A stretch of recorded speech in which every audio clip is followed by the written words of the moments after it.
The views expressed in this presentation are those of the host and guests and do not represent the views of any lodge, Grand Lodge, appended body, or any other person or persons whomsoever.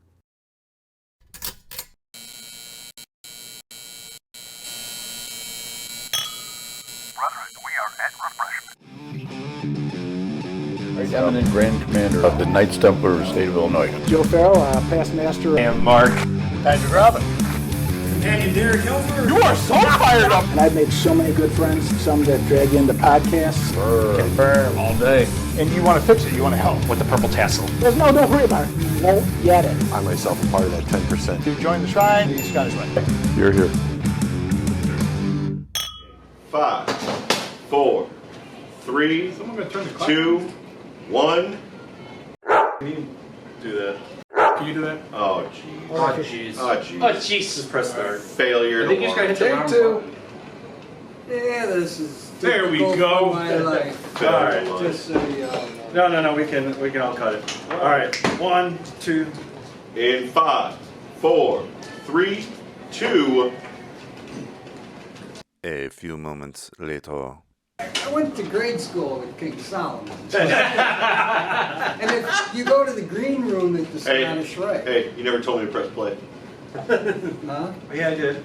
It said start the audio, and you never did. No. All right, we gotta start Oh, again.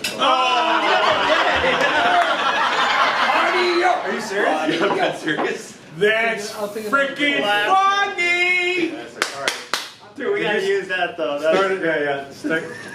Is it recording now? It's recording now. Are you sure? I 10 promise. I so funny. swear. Yeah, all right, so we gotta do this again? Yeah, from the top. All right, from the top. All right. That's awesome. Oh, wait, reset the cameras. See what happens when you forget to introduce us? Yeah, we didn't get introduced. Janet. Yeah, I will introduce you guys now. Well, me, Brock, these guys, you guys, then Ed. Best for last. Dude. Oh man, that's so funny. Yeah, this is great. I didn't even search freaking this. Yeah. Well, you get what you pay for. Yeah. Yeah. It's a good thing you guys didn't pay for tickets, right? Keep talking. Free 10 minutes. What's wrong? Almost feels like there's an echo.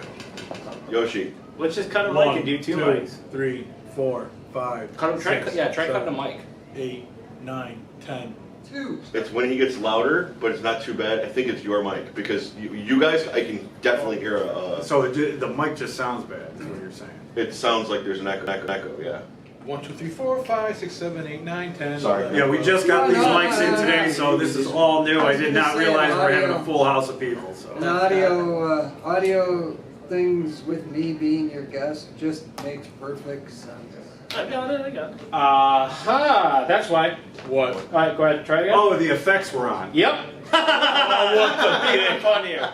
Bro, never claimed to be a professional audio guy. No, I know. Neither had Steffy with his cut his right got him. Hey, we had a professional here for like That was 3 the- hours trying to figure I was that thing gonna out say. when the demon hit it. So.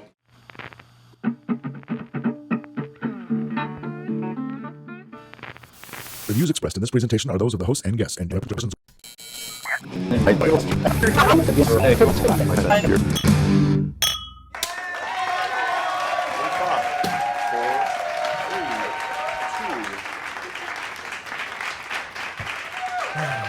Welcome to the Refreshment Masonic Video Podcast. I'm your host, Wesley Reuter. Let's meet everyone else on the show. We've got to my right out of retirement again. Woo! Brock, Raven, 303. Yeah. Confirmed. All right. Marty, Villa Park Masonic Lodge, Keystone Chapter, District Deputy, Grand High Priest, Grotto till I drop, always. I love you all at home. Yoshi, Villa Park Lodge, number 1113. Current monarch of Chaillot Grotto, and I'm in a lot of other things. No. People, I swear. What a day, audience. This is staying in, but wow, what a freaking day. No, this is staying in. This is staying in. So we got This is our fourth take. Our fourth take. This is awesome. Yeah. Lord don't bless me, that's for damn sure. And we've got on audio and camera. Apparently Nico. I'm Eric Maxa, Villa Park 1113, Chaillot Grotto, Keystone Chapter, and pretty much anything else Marty's talked me into. And the second part of our audio and recording. I'm Mark Victoria, Illinois Freemason. All right. Ooh. And we have a special guest for you today. I'm going to let him introduce himself and all his bio. No, Oh, just kidding. man. No. Ed Steffy.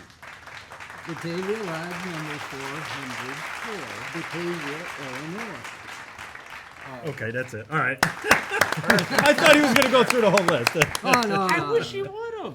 So everyone at home, just to kind of give you a heads up, because we're such consummate professionals here, we like to get our guest Masonic bio before the show. Okay. And pretty much Ed's never ends, and it keeps getting more impressive. But the reason it's the most impressive is you don't feel the need to mention it, and I know you earned all these the hard way, so thank you, Ed. Okay. Yeah, thank But- you. I don't know. Now that we're recording, you don't know what to say, right? Yeah. Well, you know, it's like, yeah. You're a humble man. I mean, You're a humble man. I've presided over everything I've been in except for the shrine, of course. Although I have my shrine club. And then the Scottish Rite so far. So far. Working on it. Right. So, Ed, the first time I met you was at the Scottish Rite. I believe you were on stage and being one of the characters there. So I've known you for a couple of years here and there. We've worked in some degrees at the Scottish Rite and everything. So this is the first time I've heard you're part of Batavia Lodge. Everything I've seen you do is Scottish Rite. Tell us a little bit about your Blue Lodge experience. Well, I went through the chairs. I was master of the lodge in 2005, I believe. And then I took a hiatus for 7 years because I was recording Robbie Folk. I was multi-tracking Robbie Folk's residency at the Hideout in Chicago, and that happened to be on my lodge nights. So it was like, you know, every once in a while he'd go off on tour, and it would actually be a night I could go to lodge, so I made like 1 or 2 meetings.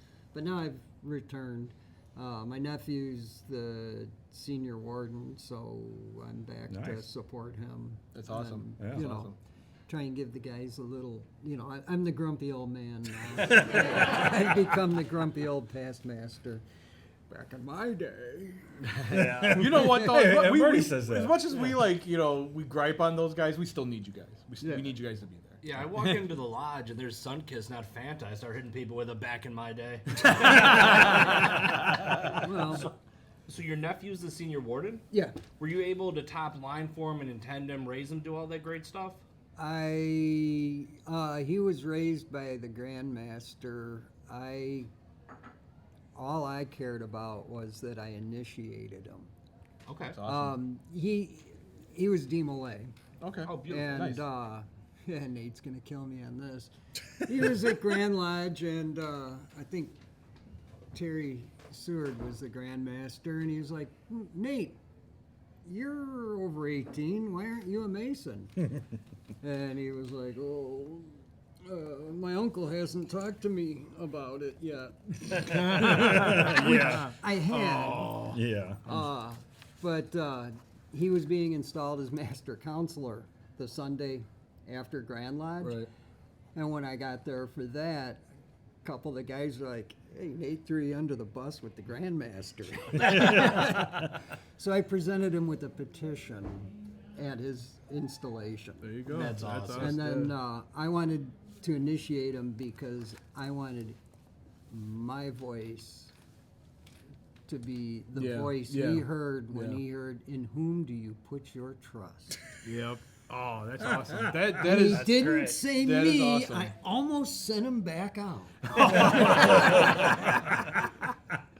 But, yeah. That's awesome. I do love his first instinct, though, is to throw you under the bus. Yeah. That's a good Mason. Because they forget the one working tool they don't tell you about is knowing exactly when the bus is coming. Well, you know, getting into my whole Grateful Dead background, I got on the bus back in '77, and you know, I wouldn't pick you, as a type. throw me Yeah. off, you can't throw me under a bus I'm riding. That's awesome. Yeah. So you did a lot of tour bus with a bunch of different bands and stuff, or? I worked with a couple different bands.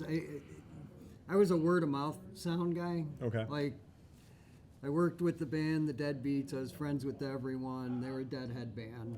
And then one of the guys started doing things with Brad and I, and he pulled me to Brad, who's Dick Holliday and the Bamboo Gang. So then I ended up doing things with Dick Holliday and the Bamboo Gang, and the guitar player, Grant Ty, was also in Robbie Folk's band. So he took me to Robbie, and from Robbie, I kind of spread out to some other, I got to know a lot of other people. Awesome. Nice. Yeah, so it's kind of how, I was never worked a bar and churning out a lot of bands. So yeah, it worked out real good for me. But the bus thing, I did follow the Grateful Dead around. Okay. Pretty much the 80s were my Jerry Garcia coma. As far as regular life goes, Oh, that's good. I hit as many shows as I So could. you were a brother when you were doing that? No. No. I didn't become a Mason till August 8th, 1998. Oh, okay. Wow. Okay. And on August 8th, 1988, I was at Wrigley Field Oh, cool. when they were going to turn on the The lights. And we were under the scoreboard and we saw these clouds rolling in. It's like, uh-oh. That game got rained out and didn't exist. Oh, wow. Yeah. So it wasn't the first night game. But I saw the clouds, and it's like, yeah, okay. Well, 10 years later, I realized, I was going to get my light at Wrigley, but God said no. No. Yeah. You got another place to go to find your light. Hey. And, that's my little mythology That's very involved cool. with becoming a Mason. Seems like it worked Yeah. out well for you. That's so Yeah, it's crazy. really Those weird. dates lined up. That's intense, man. That's awesome. Yeah, and for those naysayers, I was a festival candidate. I went through a Grandmasters festival at the Scottish Rite. The best Masons do go through festivals. Yeah. Yep, thank you. That's what we but, have a few yeah. here. We absolutely have a few here. Yeah, if you want a good, active Mason that goes to lodge, loves and supports the bodies, you get them from festivals. Well- if you like guys with a lot of abrasive opinions that don't show up, those are the other guys. Well, no, I've seen that it. I don't think it matters how you come in. No, it's the no. attitude. No, it don't, no. It's the attitude and the desire you come with. No, it's very true. I mean, we know so many brothers that who went through everything, went through individual the 3 steps to get in and everything, and don't really see them. And then you see the guys who were at festivals, Blue Lightnings, and everything, and those are some of the guys that are most dedicated. But it's not to say that there aren't the ones, vice versa. Yeah, it it goes both ways. It does. Yeah. It's the man. All right, it's the man. It's the brother. It really it's the does. man and the lodge. It's true. Because That's true you too. always- You're right. You have You're to have right. a good You're right. program to offer them. You either Yeah. have to have education, fellowship, You got to charity, bring them something in. he You wants. got to hold them. You know what I'm Yeah. saying? You got to draw their attention and keep them. And I had a master that was really real good salesman. And hey, Ed, could you sit in that marshal's chair? My marshal didn't show up. yeah. All you got to do is close the door. It's real simple. It always starts that Our way. annual meeting's coming up. You did really good in that chair. You think maybe we could appoint you to it? Yeah, those are. Yeah. We're. Ben does that at our lodge now. Just like boom, boom, boom. You're there. Or You're you there. get lodges that tell you you'll be our steward, and then by the time installation happens, you're a deacon. Yeah. We call that Yep. the express plan. Yeah. Or you could get raised, and that day you're told that you're going to be an officer next year. That's a max. That's a that happens That was too. that was you. That you found out that day that you're getting appointed to something. You were supposed to be a steward, became a deacon very quickly. I was That's great. also put on a line for an appendant body that didn't exist yet before I became a Master Mason. No. That's how good Oh you yeah, are. yeah. Sergeant at Oh Arms for yeah, High 12. that's right. I 12, yeah, that's right. Somebody foreseen though that you were going to be a great Mason, so it's Yeah, it was okay. foretold in the stars at that point, Yeah. Max. Who's our High 12 president now? Of the Really? club, yeah. I can't imagine why I was asking that. Mark Terrible. Noakes. Terrible. Oh, Mark Noakes. International. Yeah, international. International's Mark Noakes. Club Mr. levels, Mr. Mark. Worldwide. Mr. Worldwide. Everything's Lord marked up. Farquaad himself. Farquaad. All right. So, Yeah. since I've met you in the Scottish Rite in the beginning, and I've seen you in many degrees, what degree is your favorite to see? What is your favorite to act in? The Mark Master degree. Sorry, guys. No, But no, yeah, no, no, it's the all right. Mark Master degree in the Royal Arch is my favorite degree. That's awesome. To watch or participate or both? Both. Both. Okay. I just really, really love that degree. Yeah. I like the whole square work is what we're looking for. This is not square work. Right. You know, yeah, you got some interesting qualities, but you are not what we want in this fraternity. But I'm going to pass you along anyway. Kind of feel to it. I guess sometimes though in Masonry, long-haired freaky people can apply. Yeah. That's funny. It's, yeah. No, that's actually a beautiful degree. When you get the Royal Arch from, of course, the Royal Arch degree is what it is, but the Mark Master's so good to go through. Yeah. And there's a lot more to unpack in there. It's a hard one. It is, and that's a great one. I play an overseer when we do that one. You're usually the junior to my senior. Yeah. And it's really a great degree. And actually, I'm glad you threw that one out there because I don't think that one gets enough love. No, it's hard. It's really hard to pick, because there are so many great. What's the word I'm looking for? I'm sorry, I'm blanking on the word.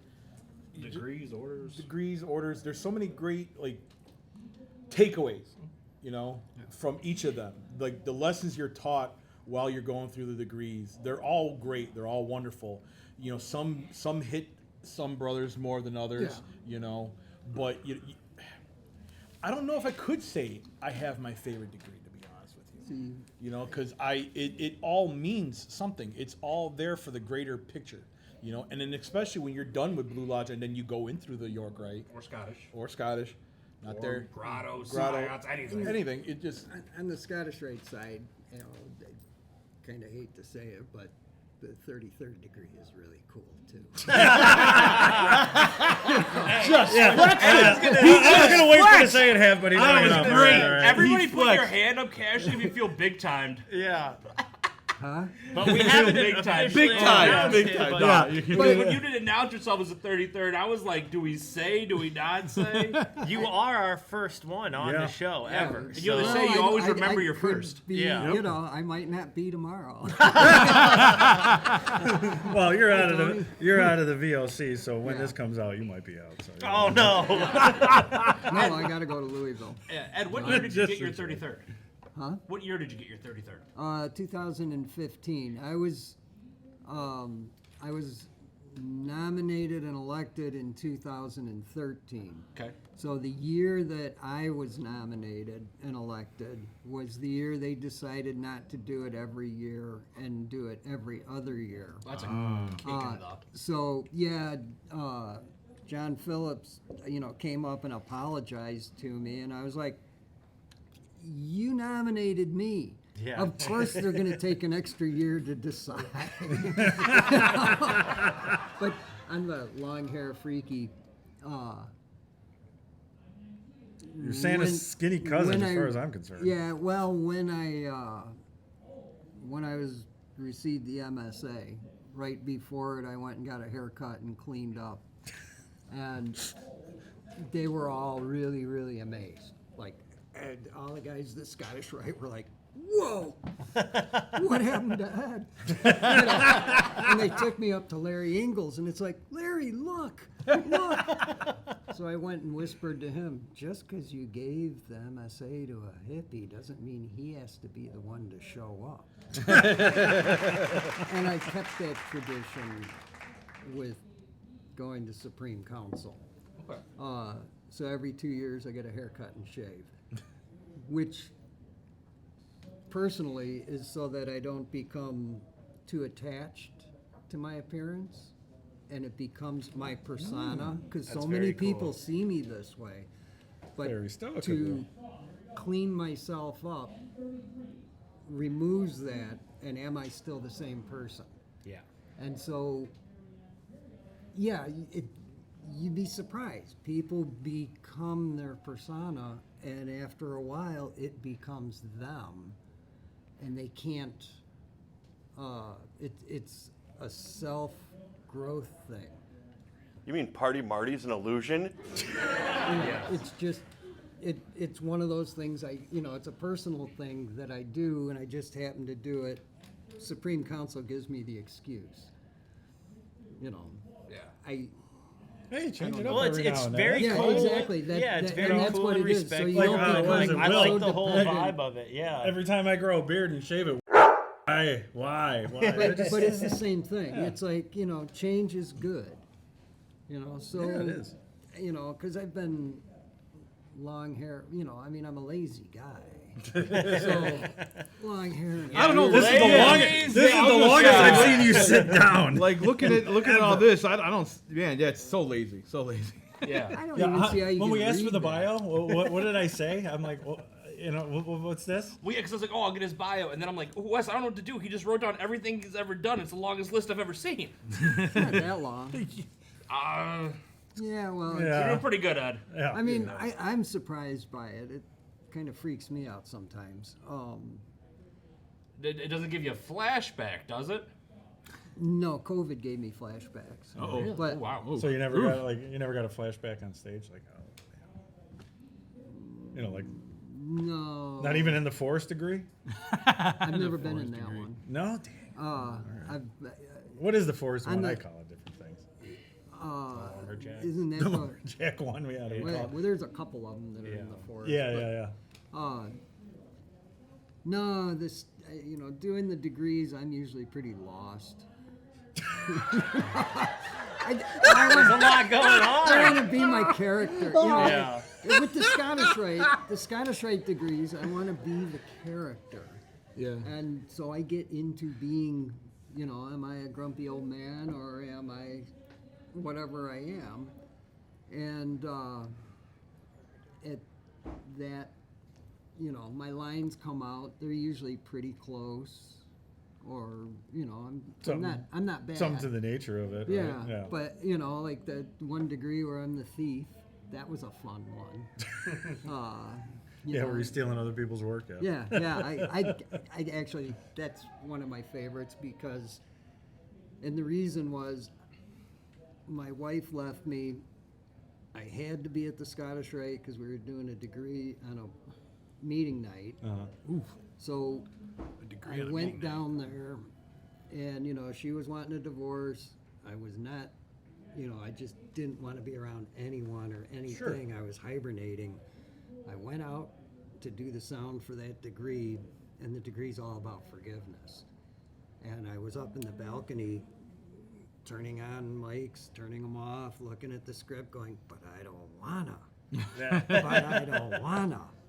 Called her the next day and said, whatever you want to do, let's just do it. And it changed the trajectory of my life. Yeah. Because I let go of the bitterness and the anger. No, that and it was good for you. And it was the degree. It was that degree at that moment in my life that actually just completely put me on it because I was ready to burn everything. You're a better man than me. I couldn't do it. There's no such thing as forgiveness. People just have short memories. That's kind of how I am. Yeah. So I get 100% kudos for that. But it was the degree. It wasn't me. The degree just brought it to me and said, hey, It helped you along. It was the right degree for me at that moment in my life to actually put me on a more productive path. That right there. What else can you say? But the Grand Architect of the Universe, he came in that day. Powerful. I was going to say, you've got a lot of mystical synchronicities aligned with Freemasonry here, where I'm like, wow, you're sure destined for this. Let's get into the older part of my life. Let's do it. This is great. I've actually heard that there's so much in every degree. Yeah. There's so much knowledge encoded, said otherwise, that a lot of times the parts you don't hear them till you're ready to hear them. Yeah. If you think of it as, the High Priestess Tarot interpretation, where you don't really hear it, you receive it when you're ready. That everything's in there to uncode. And that's why I've known guys who've been training for a long time, and they're like, the first degree meant something to me then. It meant something 5 years later. And now I've just saw it for the first, after 15 years, and I just picked up something different because it meant something to me today. And I think, there was a little serendipity in this that you saw that day and you got to a better spot mentally the next day, but that's so true. And I'm glad you're actually using your working tools, brother. And, the 18th degree in the Scottish Rite. What did sound for that? Every single reunion for, 12 times until the 12th time when I heard the part about faith, hope, and charity. What is charity? Why isn't it faith, hope, and love? Because charity is love in action. It wasn't until the 12th time, and I'm actually reading the script while I'm doing it. Hey, that's all right. There's but people it didn't click until that time. All of a sudden, that line jumped out at me. Right, yeah. And I was like, oh, okay. Well, like I said, with Blue Lodge, with the lectures, how many people just memorize it and just go through it without realizing, oh, that's what that means? So, I don't know. All right, well, with that, we're going to have to take a break, and we'll be right back.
Back. Marty, you wanted to start off with something? So, first off, while we were talking in between, I just want to point out you told the greatest story of how you got interested in Masonry. You were standing in line at the movie theater in downtown LaGrange, Illinois, waiting to see Herbie the Love Bug, and you were looking at the lodge. Yeah. It's weird how life plants stuff in your memories. And that was just a really cool story. And it's actually even funnier. That's still a theater me and my wife go to see movies regularly. Well, and then later in life, I read Illuminatus. Yes! When it first was written in 76. And that kind of made me question a lot of things. Brock, you know the book? Yeah, what parts of the book did you really like or that inspired you into Freemasonry? The quintuple agent. I can't remember his name. God, I've read that book like 7 or 8 times. His name is Mike Myers. He's the Pentaveret. Wasn't it Quinn? No. I know. I've never read it. So. Yeah, but no. Nobody got that? Wow, just the whole thing, Hagbard, Celine, and then if you read, Wilson, more of Wilson, things get even more interesting. But I was already on my trajectory to being a Mason by then. Then I had stopped and asked. I was in Louisville for an Allman Brothers concert, Derby Eve concert, and the Shriners were having a parade, and I asked a Shriner because I knew I had to ask. Yeah. So how do you join this? And he just looked at me and said, "You can't even take care of yourself. How are you going to help anyone else if you can't take care of yourself?" Oh my God! The day you grow up and become, prosperous, then maybe you can think about it. And I was about 23 at the time, and he had a point. I'd hitchhike down to see the Allman Brothers, but it wasn't until I was 40 that I bought a house. I had a wife. I was going. They were selling the Shriner onions. I'm going to the Jewel to get our dinner, and I go, "Yeah, we'll have hamburgers. I'll pick up a bag of onions," and then from the Shriners to the Jewel, back to the Shriners, I came to the conclusion, man, if I'm not grown up enough to be a Mason now, I never will be. So I asked. You know, I knew what he was going to say, but I asked him. I'm like, so how do you become one of these things? Oh, take down my name and number, and it's So great. And to Went think, from if there. only that guy met Marty. So would But you know what? Honestly, like, if you really think about it, like, thank God we never had that. You know, like, I don't know if I would have ever came back from that. To be honest with you, if I was, you know, doing whatever and I saw a Mason, I was like, hey, how do I, you know? And they like, I mean, yeah, I don't care what you look like or whatever, but like, you know, at least talk to the man. Don't be ignorant. Yeah. Well, Like, I don't think I would have came back from that. I think I would be like, you know what? I'm cool on this. not everyone in this fraternity is exactly known for their bedside manner. No, they're not. They're really not. It's a bunch of A-type personalities thrown in a blender, and we try to work it out when it's all said and done. Yeah. Pretty much. Actually, though, I would if. You know when you fantasize about like weird stuff? If I could have like one thing I'd love to see happen to you, you find that guy again and you introduce yourself. Oh, you remember me? You met me in a parking lot. Ed Steffy, 33rd. Yeah, double threes. KYCH. Like, yeah, for real. That would Order of the Purple Cross. Yeah. That's the cool I was one. like, yeah. Honorary Legion of Honor. I got that Grand one. Cross of Color. That's it's amazing. But you know, Yeah. Ed, Now he chooses to go through his bio. Yeah. now he's all riled up about that guy. Yeah. But No, but it's you know my interest was strong. I read was it Robinson or Robeson's book, Pilgrim's Path, and it talked about how the Masons were dying off, and I decided at that point, I need to support the fraternity to keep it going. So when I joined specifically to be involved and do things. And I don't do as much now. I mean, I do, but now it's, you know, I'm the senior warden of the Lodge of Perfection, Van Rensselaer Lodge of Perfection. So Scottish Rite takes up 90% of my time. And then my lodge, and then some DeMolay stuff takes up time too. But the whole idea when I did join was it wasn't curiosity. I knew what I was getting into. My grandfather was a Mason. Oh. You know, so I had a family connection, although he died when I was 7. Yeah, so you really weren't able to, you know, he wasn't able to kind of like put you under his wing and even No, like mention no, it. no, Really. no. There was no. I just it was something I knew. But yeah, no, that's awesome. Like to have something like that, it's like, you know, being a child and seeing Did get an to older. raise my dad. Oh, that's cool. Oh, That's really? nice. That's super cool. That's my nice. my dad was like, "Oh, I wish I had done that." Well, Dad. Yeah, exactly. It's not too late, Pop. Yeah, come Was that on. recently that you, like, how long were you a Mason until he decided to join? About 4 years. Oh, very so cool. right so- around 2009, 2010. No, it was around 2002. Okay. Okay. Oh yeah, 'cause you got in 2003. '98. For some reason, 2005 was stuck in my head, but that's something Yeah, else.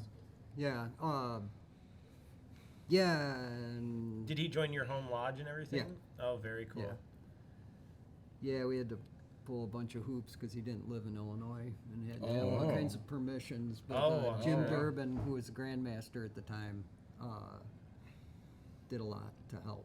Well, that's That's very cool. cool. So, Yeah, Shout out Jim Durbin. exactly. It's But awesome you know, for a again, Grandmaster that's you know, to do that. that's the beauty of it. It's brothers helping brothers. Yeah. Yeah, You I mean, know? it's a nice thing to do. Why Yeah. Use that Grandmaster power, man. Yeah. Yeah. For the right, use it for the right reason. Yeah, you, I mean, dude, Yeah, I mean, and they don't get to working flex with it that much. And working Yeah. with the Grand Lodge of Arkansas too. Oh, very cool. Okay, So that's it cool. was 2 Grand Lodges involved with the all the things. But yeah. So Was that wasn't around the time with the shrine having? no, No, that was no, later. no. That was Yeah, much okay, all later. right. Then that's Yeah, what I and was- my dad joined all his things up here. Okay. You know, okay. so He lives here now? he passed away in So he still lives here and votes, right? 17. So he was alive when I got my 33rd though. So Oh, That very is- cool. That's good. Did he get to go to Indianapolis with you? no, Or still, okay. no, he was Alzheimer's. Okay. So Okay. yeah, but he did understand that. That's that was one of the the things. fact that he understood That's- that that's- and how beautiful that's that weird real brain that's under this fake brain. Yeah, it's like my mentor, Hugh Cole, had a stroke. His kids moved him out to Iowa to be by them. And after years in the retirement home, he had had a stroke and hadn't really come back completely from it, and then had some other things. And I would stop and visit whenever I was heading to the East Coast or whatever. And he wasn't too sure who I was a couple times, because sometimes I had long hair and a beard. Other times I was clean shaven, and he'd be like, Sometimes it's Jesus and other times it's Peter. Yeah, he would, it's like if I had long hair, then he'd remember the short hair me. If I had short hair, he remembered the long hair me. All right. But I took his arm because we were going to a restaurant, and I whispered, a friend of mine, Guy Vance, who was a grand lecturer he was close with, told me that if I hold someone like this, they can't go anywhere I don't want them to. And we, step out with our left foot, and his brain was working more. We were doing little whisper asides of different Masonic ritual. And then after we got back, he stayed up and talked for like a half hour. And his daughter, Wendy, was like, "What just happened? I haven't seen that, in 4 months," because he just would go back and lay down and go to sleep. And Absolutely amazing. It was, that is so amazing. Wow. The muscle memory of the ritual, and for it to trigger you back, like whoa. And he wanted to talk. He wanted to talk about things, and not so much masonry, but just communicate. Wow. And Wendy was, she was surprised, and it's like, well, it's the fraternity. He was a CLI, and it was all. Yeah. Still there. It was still there. Sure, yeah. all of it started coming back, and then other things that we're familiar with it, and why he wanted to talk. Oh, we did this, and then we started talking after that, because that's what we do as brothers. Okay, we'll get to the dead, but No, before but we keep get going. to this, I want to please, get no, into no, please. I want to get into what fine. I consider the secret teachings of Masonry. Yeah. So all you Collins and eavesdroppers out there, close your eyes and close your ears. Yeah. But turn up the speakers. Yeah.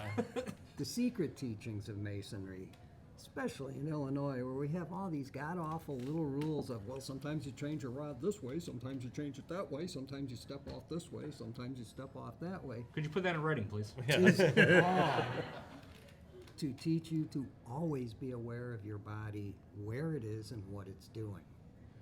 What you're learning, in learning all the little tiny details of floor work, are control of your body, awareness of your body, And where it is and what it's doing. and it teaches you to hold yourself. And when you're doing ritual, when I very first started, the first thing was they're like, dude, don't race it, don't go through it. You're at controlling the pace of the entire ritual for the entire room. Yeah. And that just makes you so much more aware of what you're doing. You live in the moment and realize, I'm doing this, and you lead it with your heart as you go through, and everybody can feel that when you go through it.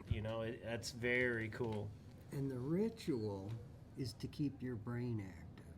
It doesn't matter. I mean, it matters what it says, and I always find new things in it every time I start to blabber on in one of the lectures. But it's the muscle memory of your making your mind work, making your memory work. Because look at how the age of so many of our members and the clarity that they still have. Yeah. And I think a lot of that is from the ritual, learning the ritual, maintaining the ritual once they've learned it. That's something I'm not good at, but Blue Lodge, Yeah, we it all sticks. know. It's a little- written in a way yeah. that gets into your head and sticks a lot easier than the other. Yeah, it has a flow to it that even if it doesn't rhyme, it sticks with you. You know there's something there that's important before that. It's like when that you miss a word or line and phrase. you know, like, oh, I know I missed that line. I don't know what it was, but I know there was a line there and I missed it. Dude, honestly, that is one of the things that people, like, brothers need to, like, learn to, like, you just gotta flow. Even when you clicks in your head, you're like, damn it, I just messed up. But nobody knows that. Nobody knows the new it, guy you know? doesn't know. But you everybody messed who's up. like doing their lines, blah blah blah blah blah. The important guy doesn't know. Blah blah blah blah. You know, when you do that second guess or that, damn it, I know I just messed up in my head. You can't. You got to let that go. Yeah. And just keep on flowing. If you just flow with it and just ride that wave, no one's gonna know. No No one's gonna know. And it's still going to be impressive as long as you just ride it out. Yeah. You know, but yeah, I agree with you. I agree with you. I agree with you that, you know, learning all the little rituals, you know, not rituals, the floor work, all the little details, learning the lectures. Yeah, that could have a very powerful impact on guys to just be in that now. You know, and that wow, I never really thought of it that way. And that wow, put you in the flow That's state. why I call it the secret teachings. Yeah. You're not being. It's like with DeMolay. You know, you want to have a maze and time the kids to go through the maze at Conclave. Okay, we'll figure out how to build a maze. Bring back a cost analysis of how much it's going to cost, and we'll see. And then the kids go and they look all this stuff up. They do all these things. They could bring it all together, present it, and it's like, yeah, okay. But they've learned how to. They learn how to put together a program. They learn, and it's not like, okay, step one, you need to advertise. No, they. Well, what went wrong? Well, we didn't tell anyone, so nobody showed up. Well, what are you going to do next time? We're going to tell everyone we know. You know what I mean? It's those. They learn, and we learn all kinds of things. How to run a meeting. You know, but it's not taught. It's But management. Blue Lodge, I see it as management. You learn from the bottom up. You know, whatever it is, you're getting the idea how it is to get to learn everybody's personalities, who works best and where and when, who you can rely on for what important thing and who you can't for the other. Yeah. Because that guy that you can't rely on important thing, he might be a better go for this, go for that. Yeah. And that's how you learn management, because you're not learning just the chairs, you're learning individuals as well. And you have to manage individuals, not just positions, individuals in those positions. You gotta It's work not them to get it done. not every individual is made for that position. Yeah. But you have to somehow make them work for that position. Yeah. That's how I've seen it. But I mean, coaching and managing baseball, and then going to Freemasonry, that's when I'm like, this is just like baseball team. I gotta, this guy, I gotta put him here. He might not be good at second base, but man, he can hit. And I can't put him in the outfield because he's even worse there. So what am I gonna do with him? and I kind of got that with Freemasonry. Like, man, this guy cannot remember to close the door as Marshall, but as soon as I put him in that senior deacon's chair, he's it. It happens. Yeah. That's just, I don't know. For me, that's the way I think it works. So. Again, it goes back to something we've always talked about on the show. We've talked about it a few times. It's, you got to get in where you fit in. And if a guy's not good at the floor work, maybe he's good at the lecturing. If he's not good at the lecturing, maybe he'll be good at the floor work. Or maybe membership committee. Yeah. And Remember, like you got to feel what you need. You need to, when you come in, you gotta watch everything. Like you said, you gotta look at everything, what's going on, and can I do that? Can I do that? I could do that. I could do that. Yeah. I could probably own that. And I can flip pancakes. there you go. But sometimes it's also important to go, I could do that, and then find out you can't, or so you can find out the thing you really can do. Yeah. Right, that too. And also, if you're confident in that, well, let me show you this, because it's not that much different than what you're doing now. No. And that builds confidence for the next chair, the next guy going into whichever position it is. Yeah. Well, earlier we were talking about the Scottish Rite, because you pretty much know me, well. Not you that, know, but you know yeah. from the Scottish Rite. We know you from the York Rite, they know you from the Scottish Rite. Yeah, that's In the Scottish Rite, I went through a festival that was at the old building there, and they had all these Neumann mics hanging from the ceiling, and I was like, they got Neumanns in the ceiling? You know, I mean, KM84s hanging from the ceiling. Jesus, what kind of sound system do they have? So I came back on a Feast of the Paschal Lamb, because my mentor, Hugh Cole, had said, well, Feast of the Paschal Lamb's open to anyone. You could go to that. So I show up, and they're like, who are you? What are you doing here? Oh, God, was it the guy from Louisville again? No. Cut your hair, you hippie. Yeah. So I was like, well, Hugh Cole told me, oh, you know Hugh Cole? Just a minute. Yeah. You know, they called Dave Sedevy down from the light booth, and he took me up and showed me everything. And he goes, do you know how this works? I was like, yeah. He goes, sit down, you're working. Typical Masonic fashion. About Typical 5 Masonic minutes- fashion. 5 minutes into the ceremony, he leans over from the light board. He goes, are you a member?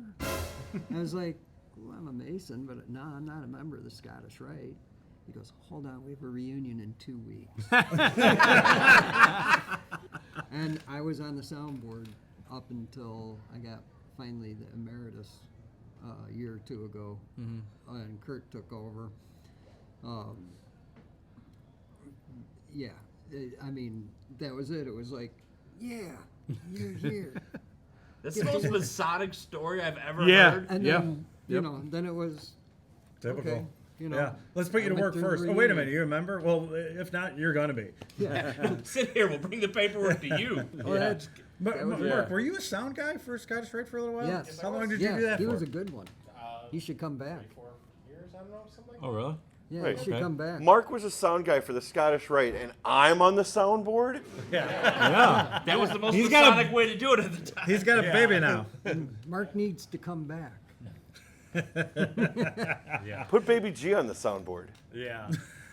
We can put a bouncy chair in Yeah, back by the rack. Yeah. You know. So, well, Ed, Okay. we were supposed to talk about something else. I'm not even going to mention it now, but you know, we're not, you know, we're not going to worry about that because. Oh, we got to go into it a little Yeah. bit. Oh, do we? Because we only got a couple Oh, minutes. yeah. Oh yeah. Okay. No, we we got to Want to do go. extra innings real quick? Brent, can we go another like half a segment? I don't know what your time schedule is like. I'm getting coffee. It's your jam, man. Okay, all right. All right. Okay, all right. We're gonna take a quick break, real quick, and if I could talk, we'll be right back.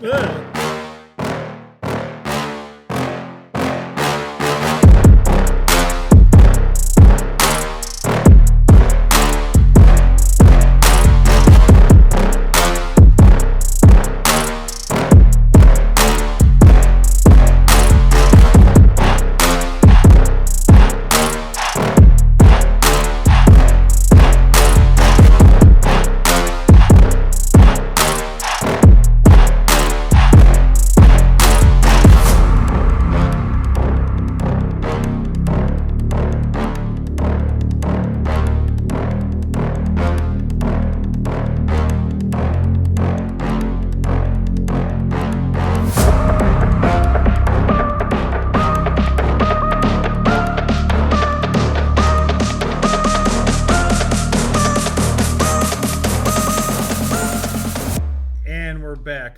Brock was asking a very interesting question off camera, but we're going to get to that. So Yeah, I was just curious, you know, as you working in music, I also did a lot of work in the music industry as well. I came across one Mason, but I never really came across any Masons. I was wondering if you ever did, going through bands and recordings, if you came across Masons in the industry. Occasionally, Danny Barnes was. He was a D Malay and then went on. Oh my God, he's that to guy who could join- really shred on the banjo for Dave Matthews, right? Yeah. Oh, dude, that guy's sick. Yeah. Yeah, he's Quite the shredder. he's Right to shredder. yeah, he's a really good guy. It's cool. He's a really, really good guy. Dave Matthews, right? He's right when he said Dave Matthews? Yeah, he at the Gorge. He played Okay, with him a I don't know if couple I ever times. told you this story. This is And weird. Dave Matthews produced one of his records. Okay, very cool. I was in the Guitar Center when it was on 83rd and Cicero. I remember that And one. they used to have the acoustic room. You know Yeah. the Guitar Center? Okay, so when you walk in, you go into the acoustic room. I did that. I went in there and I was just fiddling around. And this guy comes in and he just looks at me and he picks up and he starts playing. And then he's just like, "You play a lot?" I'm like, whatever. "What do you play?" I'm like, mostly alternative metal, blues. And I'm like, well, why? What do you play? He's like, hardcore folk. And he just starts going nuts. And I'm like, okay. I put my guitar down and I walk out. 2 weeks later, see the same guy doing the fiddle on a Dave Matthews video. I'm like, That's I'm a hilarious. freaking idiot. How f***ing stupid are you, Wes? And he tried to engage you. Too. Yeah, I dude. had no Like- clue. I was so Bro, you stupid. could've We're in been town. Dave We're looking for another guy. I don't. Yeah, You're in luck. There's two guys, but dude, I had no idea. And Hey, the bro, thing you is- ever heard of Dave Matthews West? Like, I'm going to lunch. Don't bother Okay, me. yeah, because I really wasn't into Dave Matthews at that time. So I knew a couple of the songs, but I just didn't click because I wasn't a fan at the time. Now I own none of their albums. You know what? Dave Matthews is one of those bands you don't think you're into, but then you go to an event, you have so much fun, you're like, I guess I love Dave Matthews. Yeah, Because I didn't know about him either. Then I went to an event, and I'm like, man, these people know how to party. And then I'm like, all right, I'm with this right now. Crash into me too, yo. Yeah, I had a couple drinks and I stumbled into a Dave Matthews concert. I think we all had at one point or another. Yeah. So I know we got a little off subject there, but all right, the subculture thing, right? Yeah. And man, so we actually, bro, you've actually given us so much knowledge today, and I can tell when we're on this show and we're just going through the motions, and when the guys are actually listening, because basically I know when I'm going through the motions, they're actually listening. And thank you for sharing everything you did, because you brought some pretty crazy, amazing insights. But this whole thing, when I wanted to invite you on, we were all at Grand Chapter in Springfield, Illinois. Yeah. Well, Grand York right weekend. I forget. I think we're talking the Council Day. Council Day, Yeah, I it's came Council down Day. for 2. Yeah, you had that lovely purple coat on, and we started talking about, your history, with the dead and more of the hippie culture. Yeah. And Yoshi and I are from our own little weird subculture group of juggalos, which isn't quite as, we get laughed at more than you guys, but you guys have better branding, so God bless. But we were really talking, because I found, I know, right? But I found so many parallels coming from a subculture. Yeah. Where you're a little bit misunderstood, but you're attached to these people through an art or an idea, and I knew you kind of came up the same way. So how much of what you experienced in the dead culture did you relive through the Mason culture? Basically, it's the brotherhood. Back pre-Touch of Grey, before they had a hit and attracted fans, everybody got turned on to the dead by someone they knew. So we were just a big extended family of friends. And you could find someone, if you met someone, you could find a common person you both knew. It was really, really kind of weird traveling around the country when the Dead started doing the tour packages, where you could buy tickets to every show of a tour. Then you ended up, it was great. They'd sell 50% of all their venues that way. So you would end up sitting next to the same strangers at every show. Wow. So by the end of the tour, Okay, all right. you would be friends. Okay, so all That's right, that makes cool. sense with some of That's the stories cool. I've Is that heard. how, Okay. like, the following the dead and all that, is that how that started? That's how when they got everything together, that was like in the 1980s. People were following the Dead before that. I was following the Dead before that, but I would hitchhike from city to city and buy tickets at each city and mail them back to my friends in Brookfield. And then I would get home and we would do the tour, or the shows of the tour we could do that from the tickets I bought in each city. When the Dead started doing mail order, then they started doing tour packages. It just simplified everything. But the key was you were sitting with the same people night after night in different cities. Yeah. So you would have your horror stories or good times to talk about what it took you to get from Rochester to Cleveland, you know, and then to Indy, then to Kansas City, and you ended up, you'd see him on another tour out in the parking lot, and it'd be like, hey, what's going on, you know? Yeah, you So, start recognizing faces because you're going to the by same thing. Yeah, it's by like the traveling time, a lot. By the time you got to the end of the tour, you were friends, and then on the next tour, you'd be sitting next to different people You might be and married. making friends with them, but seeing the friends from the previous tour in the parking lot and Right. hanging out with them. Yeah, oh, you know So these it guys. became, that's what really gelled the party and the parking lot. The things I was thinking about is Masonry is all about self-control. The dead are about I must have losing missed that. control. But you had to keep control. You could not, you know, you would do what you do, but you could never, you couldn't, if you lost control, everybody would be there to help you get back. So there was that comfort, but you had, you know, the idea was you don't lose control. The dead was more, you know, I don't want to use the word inebriant, because inebriant means to be inebriated. Right, yeah. But Masonry uses tobacco, coffee, alcohol. Tobacco and coffee are third circuit drugs. They're for communication, for talking. Alcohol is a second circuit, and we won't get into that too much. Yeah, we get into it too much. But within reason. With the dead, it was more, you know, marijuana and other things that are fifth and sixth circuit, seventh circuit drugs that deal more with feeling, not, you know, following a feeling. So one is, you know, too much of anything is just enough, and the other's control yourself, control yourself, control yourself.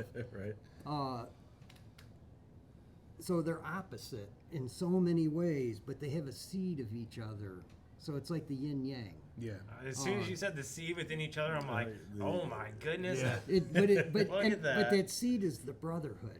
When I was hitchhiking and a car would pull over and I would see a dead sticker on the back of that car, I knew I could fall asleep, I could relax. But what if it was on the back of a Cadillac? It doesn't matter what it was on. Really? Nobody gets that? I get it. I remember when that came out, and that came out because Bob Weir was hanging out a little too closely with Don Henley's girlfriend when he was on tour. Yeah, all right. And so he put that little comment in there as a note to Bobby.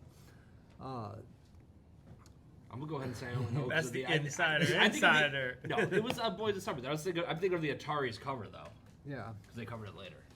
Well, Black Flag covered that from Don Henley. Yeah. The But Atari's covered Black Flags. But yeah, so it's that brotherhood thing, because when I meet people on the road and it turns out they're a Mason or they find out I'm a Mason, you just see that level of relaxation. Yeah, you really do. When you're somewhere new, you're out of your element, and you just happen upon another brother. Yeah, like as soon as you establish that, you like there is that a little bit more relaxed. Yeah, like, there is that relax. Okay, I still have my guard up, but I can be eased about it. I can't lie. You know. And every time I see a Master Mason's plates, I always gotta find out who it is. Me too. Yeah, I gotta Same see here. who it is. I gotta For drive instance, up there and get a do the little- glance. do the little instance, peek over. Well, I'm afraid if I beep three Maybe- times, they might freak out. Maybe Yeah, you're yeah. driving down 83, you know, and you see a Mercedes with Master Mason's plates, and it turns out to be Yeah. because that happened yesterday. Did it happen yesterday? It did. Okay.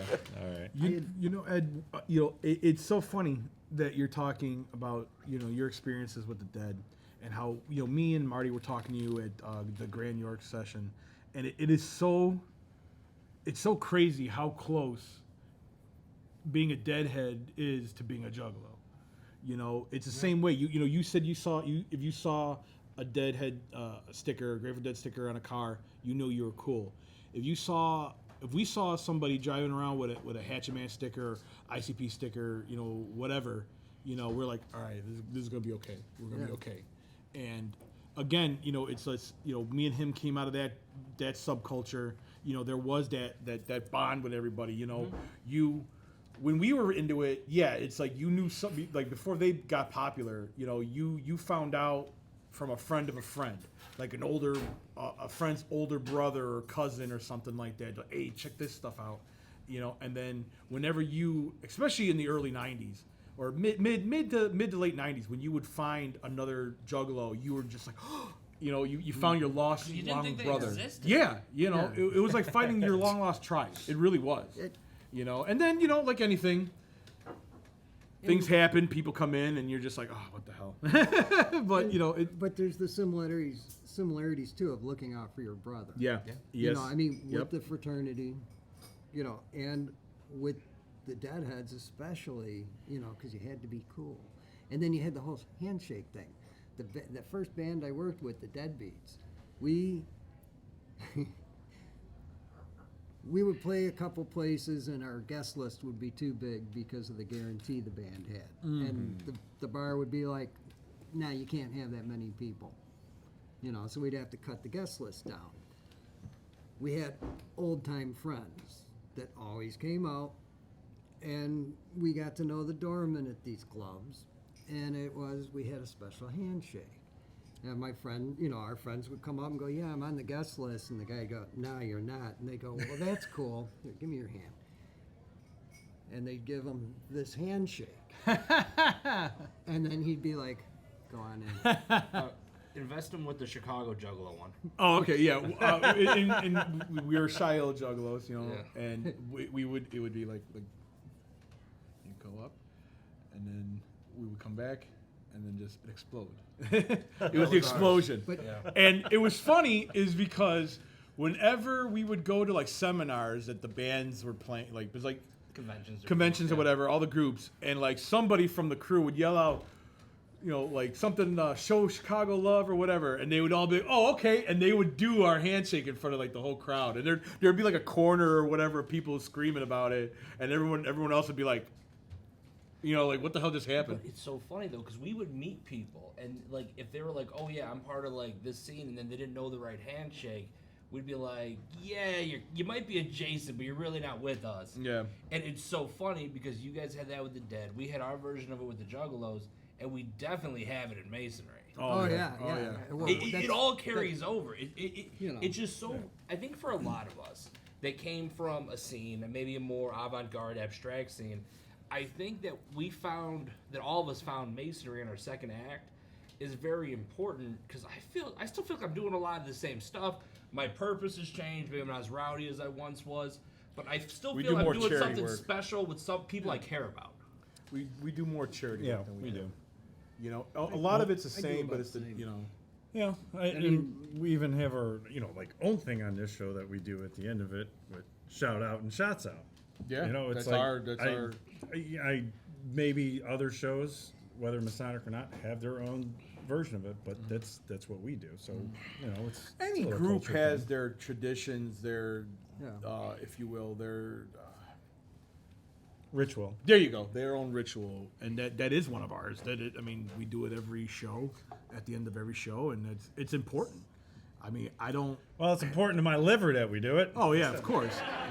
But like anything, it's just it's a bonding thing. It really is. It really is. If you really come down to it, we're a community-based species, but more importantly, we incline ourselves to a tribal idea. We're a very tribal species. We are. We like our people. We want to. We're not. That's where we came from. We're not lone wolves at all. We thrive in small societies. Yeah. And we find these moments to be rolling with the dead, maybe following the fish, doing the juggalo stuff, taking our time at lodge, perfecting who we are. We're doing stuff they've been doing since caveman days. Because I'm sure even when there was cavemen, a few guys would get in the back and they're like, all right, we're the Ooga Booga crew. Just don't tell nobody about it. Ooga Booga crew. Ooga Booga crew. Dude, that's great. I'm getting a shirt made of that. All right. With that said, shout out, Well, yeah, with that said, yeah. it brings us to our favorite portion of the show. Shout out and shouts out. Does anybody have anybody they want to shout out to? Give it to Ed, man. Give it. Yeah, Ed, you want to give a shout out to somebody? Congratulations, Angelo, on receiving the nomination for the 33rd degree and all the other people that received the call. Oh yeah, I heard Joseph Farrell.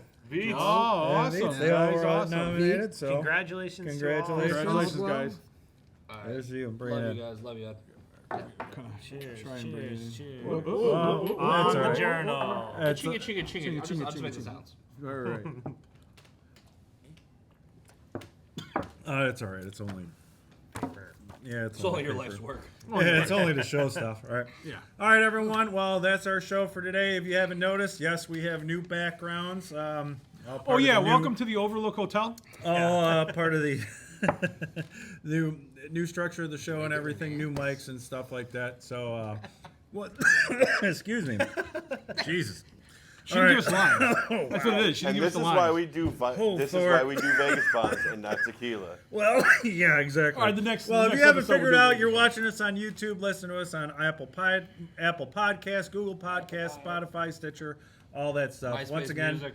thank you for watching, and we will be back with more. Oh, and remember, Thank it's a you. small click for you, but a big thing for us, or something like that the YouTube people say. Yeah, like, So, subscribe. I keep forgetting to say that because Like, Smash follow, it. subscribe. Yeah, smash it. Comment. Just All right. hit it. Comment. comment, do whatever it is. Boonga Boonga Gang for life.